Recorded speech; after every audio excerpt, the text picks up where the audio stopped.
What's up, Zelda fans? This is Hyper Paradox, and welcome back to Let's Play The Legend of Zelda: Link's Awakening.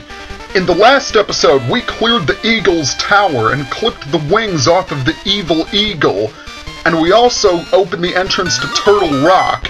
But before we actually go into the Turtle Rock, there's one more thing I have to take care of.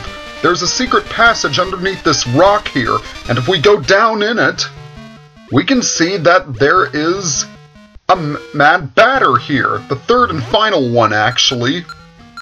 So, let's wake him from his nap. This is the, So the first Mad Batter allowed us to increase the amount of magic powder we had, and the second one increased our bomb carrying capacity. And you can probably guess what this one will be. Yes, he's going to increase our arrow carrying capacity. Light show! Okay, so now instead of 30 arrows, we can now carry 60! He says, now look at all that extra junk you have to carry. Nothing compared to the junk that we've been through here so far. And I'll lift these 3 skulls just because I can. Okay. Now, I'm actually not going to cut the video because it is a very short trek to Turtle Rock here.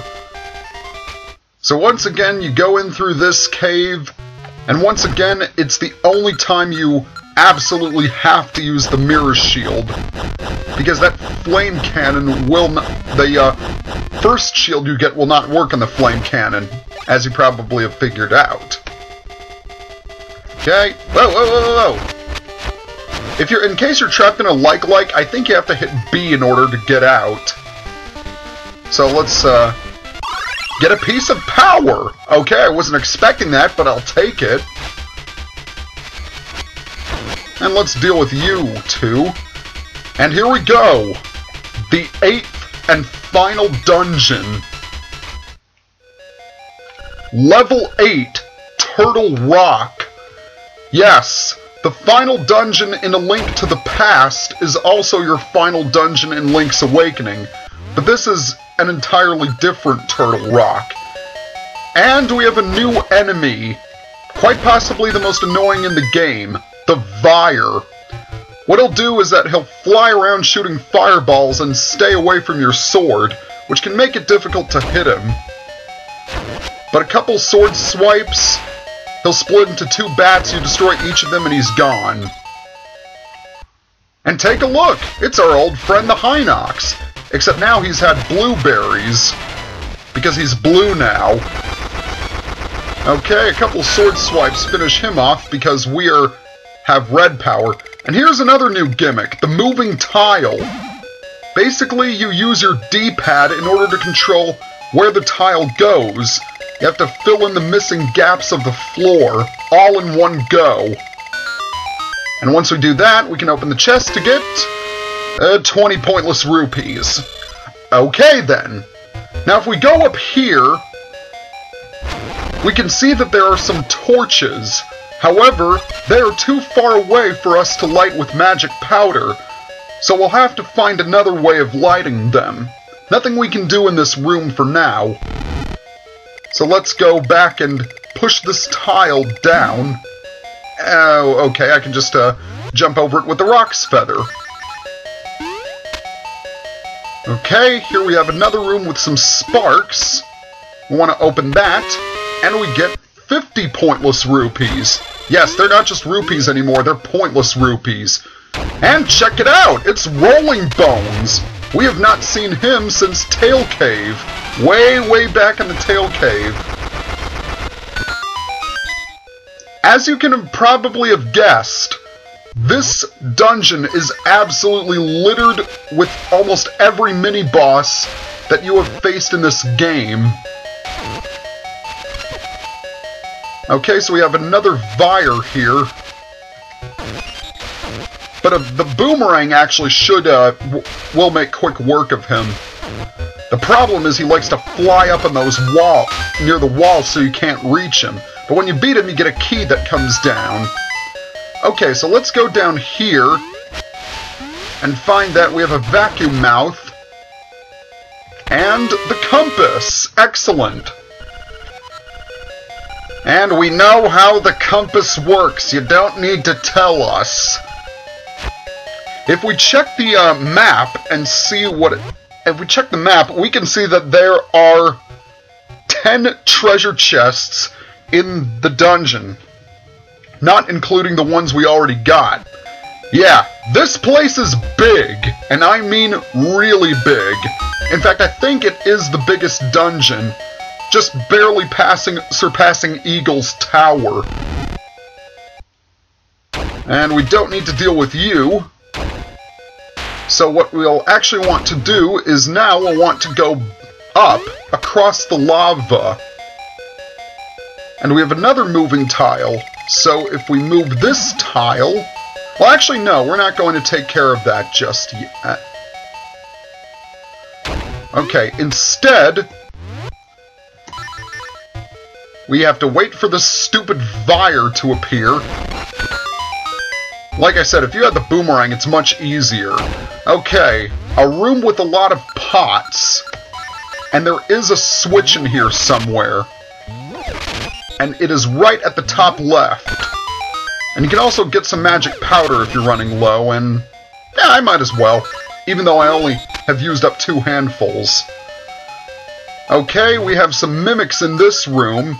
But since we have the level 2 sword, they can actually be destroyed with 1 swipe. And once that's done, we have a staircase that will take us to the dark, damp reaches of Turtle Rock.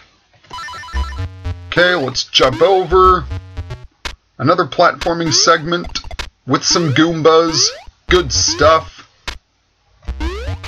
Okay. Now we have a Beamos. Nothing we can do about that, though. But what we can do is we can lift this pot to press on the switch. Okay, and here we have our old friend the Smasher. Same procedure as always, just throw the orb at him. And that's it. 4 throws will do it. And like always, he gives you 2 fairies rather than 1. Okay, so we have some ropes here. Basically, the ropes are the snakes. If they see you, they'll charge at you. And we have a Guardian Acorn. Nice. And if we check this chest, we get the Stone Beak. Very cool. Okay. Now, there is a staircase here, but we don't want to go down it. Instead, what we want to do is we want to go over to this area. And as the tone indicated, there is a key hidden here somewhere. You have to fill in all of the gaps with the moving tile, but it's very simple. You just have to follow the borders. And just like that, we have keys and some Zols. And we have yet another chest. What will it hold? A Zol. Okay. And we are back in the room where we once were.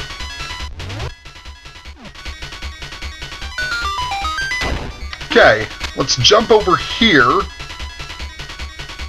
And then we'll want to move the tile right over here. Push these 3 blocks. And it's guarded by a Zol. 2 Zols, actually. And when we open this chest, we get the map. Very, very cool. So we already have the map, the compass, and the stone beak very early on. If we actually do check the map, we can see that it is, as you might have suspected, shaped like a turtle. And we've already explored, like, the lower regions of the dungeon. So we still have to explore the tops. But before we do that, we want to bomb this wall right here, because if you look closely, it is cracked. And that staircase, that connects to the one that I told you not to go down before. The reason why you don't want to go down it is that because since you have to get to the other rooms, you need to fight the Smasher again. and I didn't want to do that. Okay. Now if we go over here to this area, we have a staircase right here. However, let's check this. Brr! This is a block of solid ice. It's very cold. We have no way of melting this ice yet. But for now, the room is off limits to us. And if we put a bomb right here, we reveal that there is a crystal switch here. This is the only crystal switch in the game.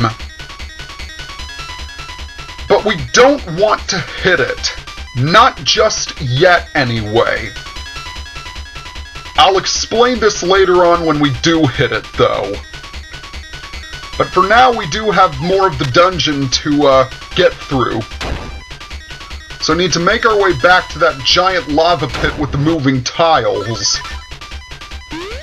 Jump over, head right, and we are here. We want to push the tile all the way up there. And we want to push this block out of the way and unlock that stone block. Now if we go over here, we can see that there's a Vire here, but we don't need to destroy him. We can just unlock this door, and we have a flip panel right here. So let's turn around in it. And we need to destroy all of these Zols. But before we go through the door, let's check to see what this owl statue has to say. To defeat the monsters who hold the key, attack them from a higher place. Keep that in mind. And we have new enemies. Well, actually no, they're not new enemies. Gibdos, making a return from Eagle's Tower. And as you probably have guessed, when you hit them, they don't bounce back. But when you do take out both of them, they have a key that they will give you. And it's our old friend, the Dodongo snakes. Now, we could actually destroy them, but we want to run past them. Alright. Now, there is a locked door here. There's a lot of locked doors in this dungeon. But before we can do that, we will open it, but we want to head up right here and hookshot our way over to this chest. And once we open it, we find it has the secret medicine. So we have a third vial of secret medicine ready for use, and we've got a couple of refills here. The good news about this dungeon is that it's very generous with the refills. And so it should be, because like I said before, this place is big. Alright, hookshot over to the statue's head, which... Is it me, or does that strangely look like Bowser? I guess you could say it's kind of a Mario reference, but... Anyway, we're in the, we're in the, section of the... We came up the stairs that we passed earlier. So once again, head through the panel... And once again, defeat all the Zols. And get another piece of power. They're being very, very generous with the power-ups, and I quite like that. Hey guys, I'd love to stick around and chat, but I don't have time. Okay, so we have to destroy all these Zols, and we'll want to go through this door. And as you can see, there's the boss door, but we are nowhere near ready enough to take on the boss. Not just yet, anyway. Okay. So, if we head outside, there is actually our last piece of heart. I know.